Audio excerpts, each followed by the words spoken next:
ముందుగా నన్ను నేను మీ సిగ్నేచర్ ఛానల్ ప్రేక్షకులందరికీ కూడా కొద్దిగా పరిచయం చేసుకుంటాను. నా పేరు ముదిగొండ శివప్రసాద్. నేను ఉస్మానియా విశ్వవిద్యాలయంలో professor and head of the డిపార్ట్మెంట్గా పనిచేసి రిటైర్ అయ్యాను. ప్రస్తుతం నేను హైదరాబాదులో శివం రోడ్డులో ఉంటూ ఉన్నాను. ఈనాడు ఈ ఛానల్ ద్వారా మిమ్మల్ని అందరినీ పలకరించే సదవకాశం నాకు లభించినందుకు ముందుగా నేను చాలా ఆనందపడుతూ ఉన్నాను. ఈ కార్యక్రమాన్ని వీక్షిస్తున్నటువంటి వారందరికీ కూడా పరమేశ్వరుడు ఆయురారోగ్య ఐశ్వర్యాలు కలిగింపజేయాలి అని మనస్ఫూర్తిగా ప్రార్థిస్తూ ఉన్నాను. ఇప్పుడు సార్ అడిగినటువంటి ప్రశ్నకు ప్రథమ భాగంలో ముందు నా పరిచయం కొద్దిగా మీకు ఇస్తాను. నేను జన్మించింది 1940వ సంవత్సరం. అంటే అప్పుడు మా హై స్కూల్ మీద యూనియన్ జాక్ అనే ఒక జెండా ఎగురుతూ ఉండేది. ఆ జెండా ఏమిటో మాకు అంతగా తెలియదు, చిన్నపిల్లలం కదా. అది బ్రిటిష్ వాళ్ళ జెండా. ఆ జెండాకే శాల్యూట్ కొట్టి స్కూల్లోకి వెళ్ళాలి. అంటే మేము జన్మించినప్పుడు భారతదేశం అస్వతంత్రంగా ఉంది. 1940లో గురుగారు? 1940లో బ్రిటిష్ వాళ్ళ పరిపాలనలో పుట్టాను. అంటే మీరు బ్రిటిష్ వాళ్ళ జెండాకి సలాం కొట్టిన రోజులు కూడా ఉన్నాయి అయితే? బ్రిటిష్ అంటే మాకు తెలియదు అప్పుడు.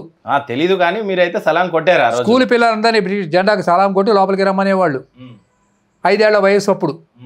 అసలు ఏమిటో తెలియదు, ఆ జెండా ఎవరో తెలియదు, ఎవరు పరిపాలిస్తున్నారో కూడా మాకు తెలియదు కదా.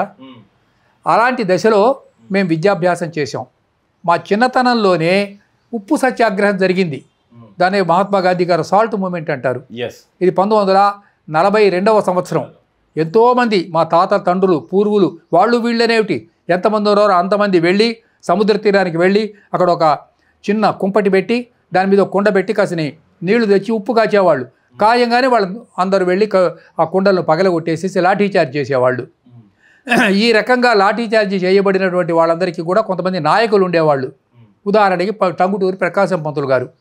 ఈయన సాగర తీరంలో ఉలిచి దేవరంపాడు ఈ ప్రాంతంలో ఆయన అక్కడ లీడర్షిప్ వహించాడు.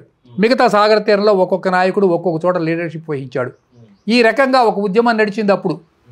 అప్పుడు మేము బాగా చిన్న పిల్లవాళ్ళం కాబట్టి ఈ కద్దరగట్టడం ఏమిటో, ఈ ఉప్పు సత్యాగ్రహం ఏమిటో, దీని అర్థం ఏమిటో అప్పుడు మాకు అవగతం అయ్యేది కాదు. మేము కొంచెం పెద్దవాడిని అయ్యేసరికల్లా అంటే నాకు 7వ సంవత్సరం వచ్చేసరికి స్వాతంత్రం వచ్చిందండి. 1947 ఆగస్టు 15 స్వాతంత్రం వచ్చిందంటే ఆంధ్రప్రదేశ్ కోస్టల్ ఏరియాకు స్వాతంత్రం వచ్చింది, తెలంగాణకు స్వాతంత్రం రాలే. అప్పుడు ఇక్కడ ఇంకా వీళ్ళు పాత జెండా పాత ఎజెండా నడుపుతూ ఉండేవారు. ఇక్కడ 1948 సెప్టెంబర్ 17వ తేదీన పోలీస్ యాక్షన్ సర్దార్ వల్లభాయ్ పటేల్ చేసిన తర్వాత ఇక్కడ స్వాతంత్రం వచ్చింది. కాబట్టి అక్కడికి ఇక్కడికి 1 సంవత్సరం పాటు స్వాతంత్రం రావడంలో తేడా ఉంది. అయితే అప్పుడు మేము మా బంధువులు అక్కడ ఇక్కడ ఉండేవారు. మా ముదిగొండ గ్రామం ఇక్కడే తెలంగాణలోనే ఉంది. ఈ ముదిగొండ ఎక్కడ ఉందంటే ఖమ్మం దగ్గర ఉంది. ఇంకో ముదిగొండ కూడా ఉంది, అది దేవరకొండకు ఒక 6 కిలోమీటర్ల దూరంలో. దాన్ని ఇప్పుడు కమలాపూర్ అని పిలుస్తున్నట్టున్నారు. అక్కడ చిన్న వాక్ కూడా ఉంది.